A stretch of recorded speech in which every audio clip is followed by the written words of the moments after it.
السلام عليكم. هنعمل النهارده مع بعض كده ان شاء الله بسكوت مميز جدا، من اروع واجمل وابسط البسكوتات اللي بجد ممكن تجربوها. هنعمل مع بعض النهارده البسكوت اللذيذ ده، بسكوت النشادر. بس مش بس كده، هنعمله النهارده بطعم كاكاو، وكمان هنعمله بماكينه. هيطلع معاكي احلى واجمل بكتير من اللي انت كده بتشتريه من بره. بسكوت سهل ومكوناته اقتصاديه، وكمان كده مش هياخد وقت معاكي جدا في تحضيره. احلى بقى بسكوت مع كوبايه الشاي في الفطار وبألف هنا. تعالوا بقى بينا نبدأ على طول علشان نشوف المكونات وكمان طريقة التحضير. بس قبل اي شيء عايزين اللايك والشير للفيديو الجميل ده كده على طول علشان يوصل كده لاكبر عدد من الناس، وكمان الاشتراك في القناه لو لسه مش مشتركين، وتفعيل زر الجرس علشان يوصل لكم الاشعار بكل الوصفات الجديده. تعالوا بينا نبدا. هنسمي الله. ومعايا هنا طبق عميق ضايفه فيه معايا هنا 250 جرام من الزبده. الزبده هنا يا جماعه خرجتها كده من التلاجة قبلها كده بربع ساعه. هضيف عليها 180 جرام كده من السكر البودر. هجيب بقى كده المضرب بتاعنا، وهبدأ بقى اضرب كده الزبدة والسكر مع بعض كويس جدا لحد ما نبدأ نوصل للقوام ده. قوام كده يكون كريمي ويكون خفيف بالشكل ده. بعد ما نوصل للمرحلة دي هبدأ كده اضيف عليهم معايا هنا 70 جرام من الزيت. اول بقى ما اضيف الزيت هبدأ اضرب كده المكونات كده كويس جدا مع بعض حوالي كمان كده 5 دقايق. هستمر بقى كده في الضرب لحد ما نوصل لقوام يكون كريم وخفيف ويكون لونه فاتح بالشكل ده.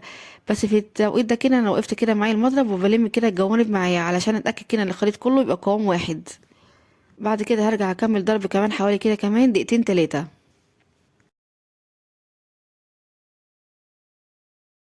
اهم بقى كده خطوه في المرحله دي اللي احنا نضرب المكونات كويس جدا لحد الخليط بتاعي ما يفتح ويبقى لونه بالشكل ده. بعد كده هبدا بقى اضيف البيض. معايا هنا بيضتين بدرجه حراره الغرفه او المطبخ، بس مش هضيفهم كده كلهم مره واحده، هضيف بيضه بيضه. او بقى ما ضفت اول بيضه هضرب كويس جدا، بس ضفت من هنا معاها كده معلقه صغيره كده من الفانيليا. هضرب بقى كده لحد البيضه كده ما تختفي معايا تماما في قلب الخليط.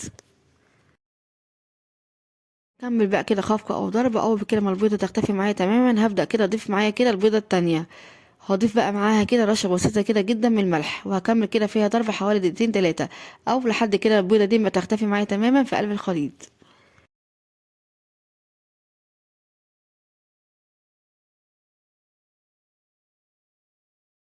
او بقى ما البيضه تختفي معانا تماما هنوقف ضرب. تعالوا بقى نشوف هنعمل ايه تاني مع بعض. جبت كده معلقه وسباتيلا وبلم الجوانب بتاعتي بالشكل ده. المرحله الجايه او الخطوه الجايه ان احنا كده هنبدا نضيف النشادر. وعلشان اضيفها كده هحتاج كده ربع كوبايه من الحليب الدافي. هضيف كده فيه معلقه صغيره من النشادر. هقلبهم بقى كده كويس جدا مع بعض. هنحس كده ان قوام الحليب بدأ يتقل وبيفور معايا بالشكل البسيط ده. بعد كده بقى هبدأ اضيفه كده على الخليط بتاعي، بس مش هضيفه كله مرة واحدة، هضيف كده حبة حبة معايا.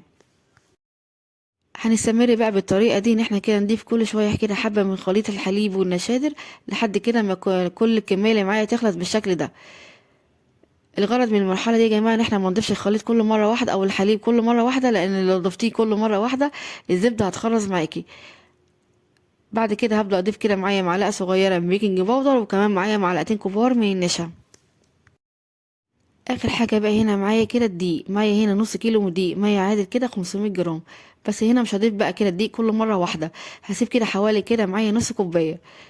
بعد كده هبدأ اضيف عليهم كده حوالي كده 3 معالق كبار من الكاكاو الخام بدون سكر.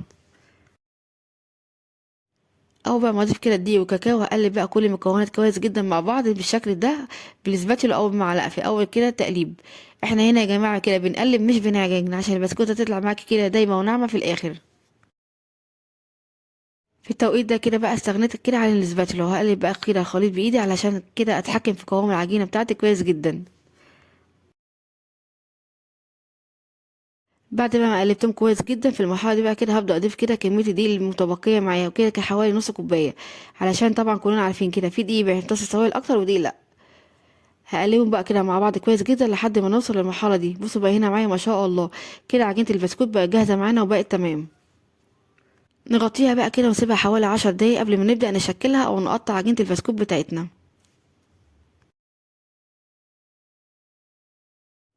بدأت بقى في التوقيت ده كده جهزت الماكينة بتاعتي وظبطتها ان احنا كده نقطع البسكوت. بس للاسف بس معلش هنا يا جماعة ما عرفتش ابينها كده اكتر من كده، لان المساحة بتاعتي هنا ما كانتش كافية ان انا اظهر الماكينة او المكنة بتاعت البسكوت في الكاميرا. بس حاولت كده على قد ما اقدر ان انا اظبطها معاكم. هنبدأ بقى نشكل كده قطع البسكوت بتاعتنا بالشكل ده. بصوا بقى هنا معايا ما شاء الله الرسمة بتاعتها جميلة جدا. هبدأ بقى كده اضيف كده قطعة من العجين في الماكينة وهبدأ الفها كده، وبعد كده اقطعها كده بالحجم المناسب. حجم البسكوتة هنا كده معايا كان مناسب جدا، يعني لو حابة صغيرة بقى او تكبري عن كده فبراحتك، بس حجمها كده كان مناسب جدا. بصوا بقى هنا معايا ما شاء الله ده كده شكل الصاج او الصينية بعد ما شكلته كله. هكمل بقى كل البسكوت اللي معايا كده بنفس الطريقة. هسوي بقى البسكوت بتاعي كده في فرن ساخن مسبقا على درجة حرارة 200، وهحط الصينية او الصاج بتاعي في الرف الاوسط وهشغل النار من تحت بس. هيقعد معايا كده في الفرن من 20 ل 25 دقيقة. هو مش بياخد وقت معاكي خالص في التسوية لان حجم البسكوتة رقيق بالشكل اللي انتوا شايفينه معايا ده. مش هنحتاج بقى نولع عليه الشواية لان البسكوتة بتاعتي هنا لونها غامق زي ما حضراتكم كده شايفين. بعد كده هبدأ بقى اطلعه واسيبه لحد ما يهدى معايا تماما، وبعد كده هبدأ احرك البسكوتة بتاعتي من الصاج او الصينية. ما تحركهاش ابدا اول ما يخرج من الفرن علشان هتتكسر معاكي. هسيبه بقى لحد ما يبرد تماما، وبعد كده نبدأ نحركه من الصينية. بصوا بقى هنا معايا الجمال بجد ما شاء الله. البسكوتة طالعة معانا هشة خفيفة قد ايه، بتدوب كده دوبان.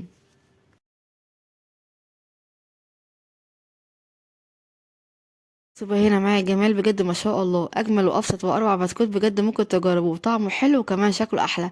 غير كده كمان مكوناته بسيطة واقتصادية. واهم بقى من كل ده كمان انه كمان طريقة تشكيله سهلة وبسيطة ومش هياخد معاكي وقت ولا مجهود. البسكوتة طالعة معانا كده هشة وخفيفة وبتدوب في البق كده دوبان. احلى بقى بسكوت كده تقدروا تقدموه مع الشاي او القهوة وبألف هنا. كلنا كده متعودين على بسكوت النشادر، بس انا حبيت النهارده كده اقدمه بطريقه كده مختلفه هتكون مميزه شويه.